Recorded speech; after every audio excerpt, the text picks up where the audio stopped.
Ancient Japan's meteoric ascent and abrupt decline.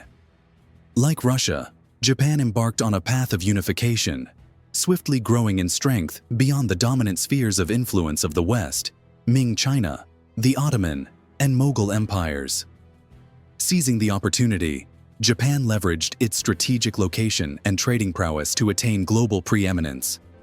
However, within 2 centuries, this powerhouse would falter, prompting the question, what drove its remarkable rise and sudden downfall? Let's delve deeper. Geography and trade, the unique advantage.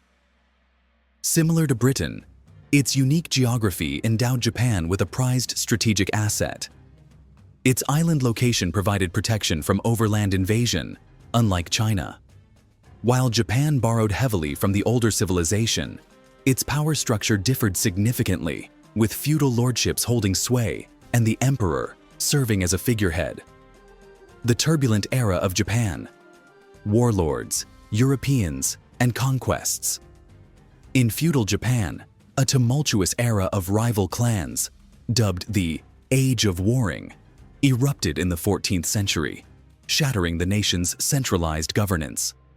On both land and sea, opportunistic entrepreneurs, warlords, and military adventurers clashed, driven by the promise of riches from the East Asian maritime trade.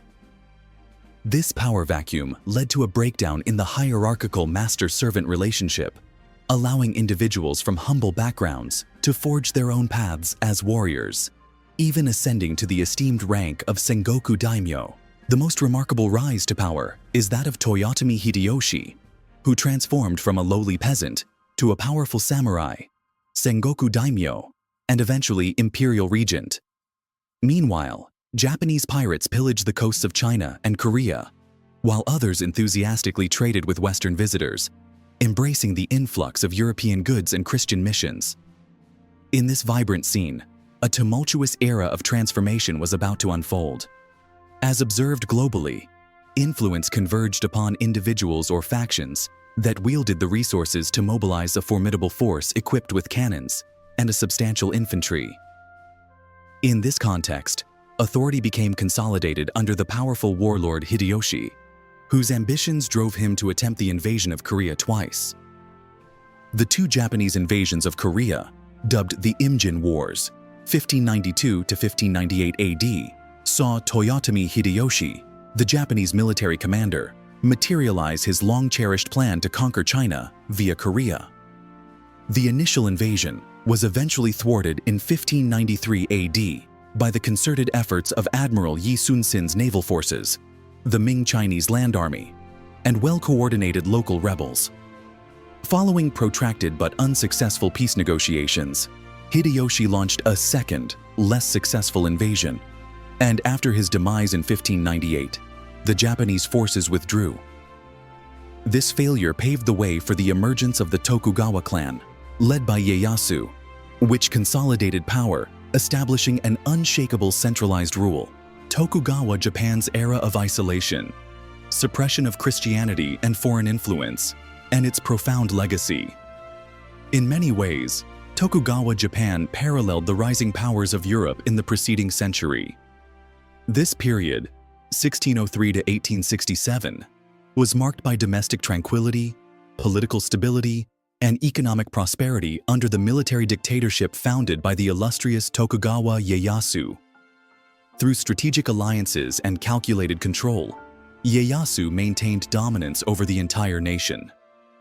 Unlike Western monarchies, Tokugawa Japan rejected foreign entanglements, essentially sealing off the country from the outside world. In 1636, oceanic expeditions ceased, and Japanese citizens were prohibited from navigating the open seas. Trade with Europeans was limited to a single Dutch vessel at Nagasaki, while others were expelled.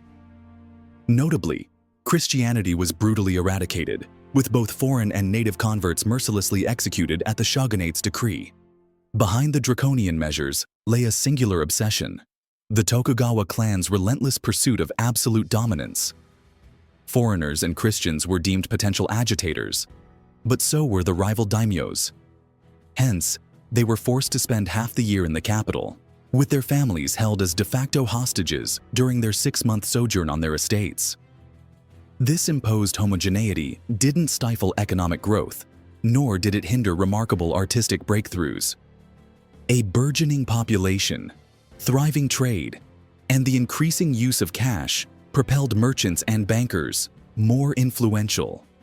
Yet they never gained the prominence they enjoyed in Europe, and Japan remained oblivious to the groundbreaking technological and industrial advancements unfolding elsewhere. Conclusion: like the China Ming dynasty, the Tokugawa shogunate deliberately opted, with a few exemptions, to sever itself from the rest of the world. This sparked rapid proliferation of economic activities in Japan itself, but it did undermine the relative authority of the Japanese state. Spurning to engage in commerce and prohibited to travel or to display their arsenal except on solemn occasions, the samurai warriors attached to their lords lived a life of pageantry and monotony. The entire military system petrified for about 200 years. That is, 2 centuries, so that when Commodore Perry's famed black ships arrived in 1853, there was little that a bewildered Japanese administration could do except concede to the American request for refueling and other facilities. Thank you for watching.